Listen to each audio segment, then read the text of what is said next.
We're going to work out example 5, parts A through D in your 2.3 notes.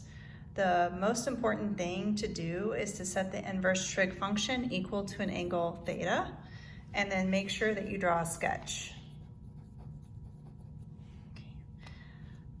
So in this problem, the inverse trig function is the sine inverse of 5/13. We're going to set that equal to theta. So what we're really going to be doing in just a little bit is finding the cosine of theta. Okay, so like we did earlier in examples in these notes, we want to take the sine of both sides. So we end up getting the sine of theta equal to, remember the sine will cancel out the sine inverse. So we end up getting 5/13 there. All right, now we want to draw a sketch. Remember, we're only allowed to use quadrants 1 and 4 for the sine inverse function. Okay, so since our answer is positive, we will draw our triangle in quadrant 1. Okay, so by the sign, using opposite over hypotenuse, we can label the signs. We need to find the x side. You can use the Pythagorean theorem to do this. So x squared plus 5 squared is going to equal the hypotenuse 13 squared. X squared plus 25 is equal to 169.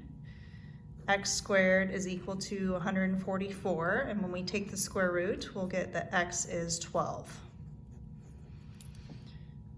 All right, now we have our triangle. Remember, our goal was to find the cosine of theta. So if we look at our triangle, the cosine is adjacent over hypotenuse, so we have our answer of 12/13.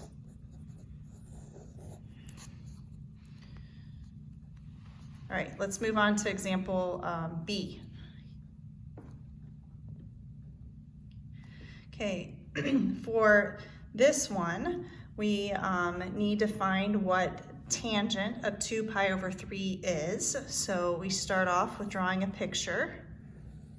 Okay, so tangent 2 pi over 3 brings us to the second quadrant.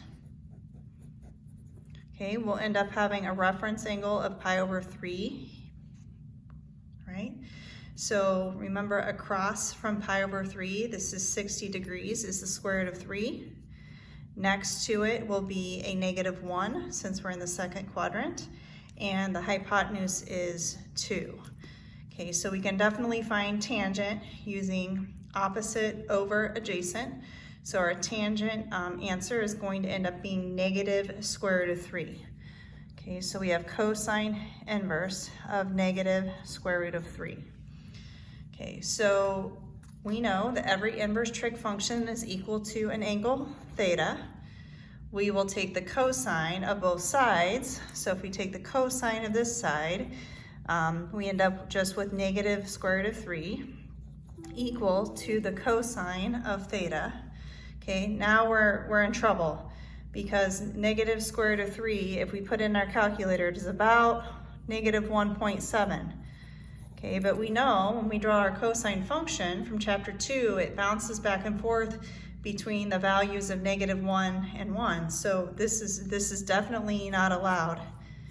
Okay, we get an answer of undefined. We can't do this problem. All right, let's do C.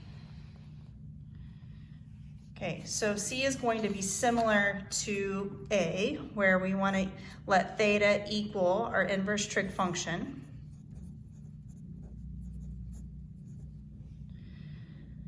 All right, we take the cosine of both sides, so we get the cosine of theta equal to 3/5.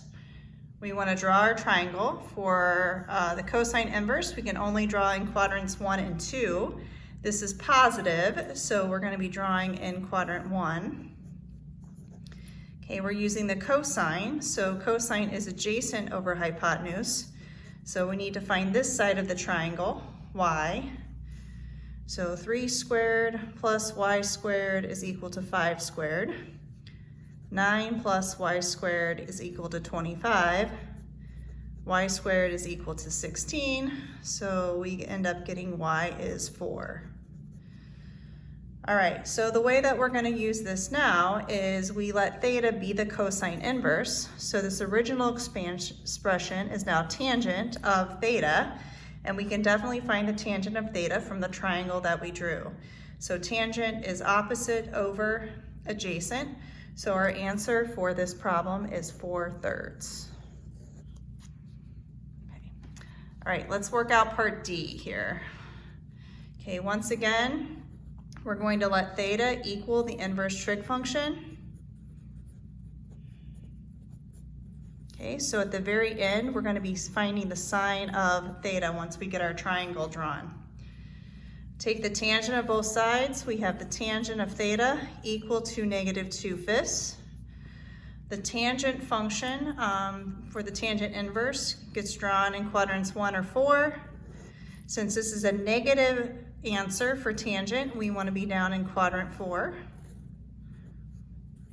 Okay, tangent, opposite side will end up being -2. Adjacent side will be 5. We need to find the hypotenuse, which I'm going to call r. So r squared, take 5 squared, that's 25, plus -2 squared to get 4.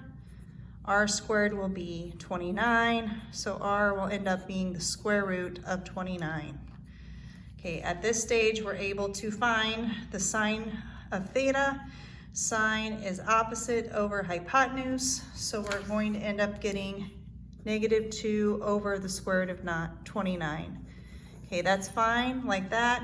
If you prefer, you can rationalize this. If you do that, you're gonna get -2 square root of 29 all over 29.